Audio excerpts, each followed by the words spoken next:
আর এই আন্দোলনের আবহের মধ্যেই আরো একটি ঘোষণা এবার উচ্চ মাধ্যমিক শিক্ষা সংসদের। উচ্চ মাধ্যমিকের উত্তরপত্রে স্লোগান লিখলে বাতিল হতে পারে পরীক্ষা। আরজিকর বিক্ষোভের মধ্যেই কড়া উচ্চ মাধ্যমিক শিক্ষা সংসদ।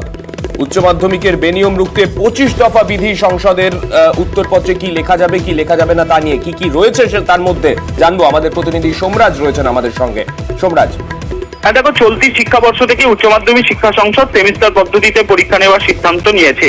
আর সেখানেই নতুন এক্সামিনেশন রুল তৈরি করেছে সংসদ, যা ইতিমধ্যে বিভিন্ন স্কুলকে পাঠানো হয়েছে।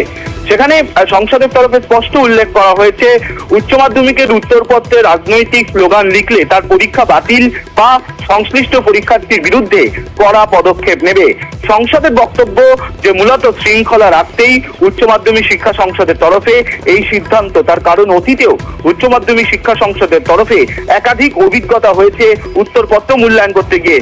তবে শুধু এই পদক্ষেপই নয়, মোট 25 দফা বিধি দেওয়া হয়েছে, যাকে কড়া বিধি হিসাবেই বলছে শিক্ষা মহল।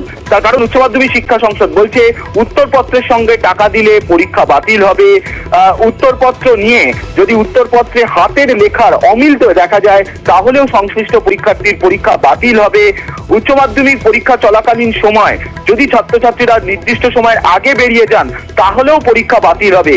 অর্থাৎ পরীক্ষা চলাকালীন সময় যাতে শৃঙ্খলা বজায় থাকে, সেই কারণে উচ্চ মাধ্যমিক শিক্ষা সংসদের তরফে এই কড়া বিধির প্রণয়ন। প্রায় 25 দফা বিধির কথা বলা হয়েছে, যা লঙ্ঘন হলে উচ্চ মাধ্যমিক শিক্ষা সংসদের তরফে সংশ্লিষ্ট পরীক্ষার্থীর পরীক্ষা বাতিল পর্যন্ত করা হবে। যার মধ্যে অত্যন্ত উল্লেখযোগ্য, পরীক্ষার খাতায় রাজনৈতিক স্লোগান লিখলে সংশ্লিষ্ট পরীক্ষার্থীর পরীক্ষা বাতিল করার মতো সিদ্ধান্ত নেবে সংসদ। বেশ, ধন্যবাদ সোমরাজ।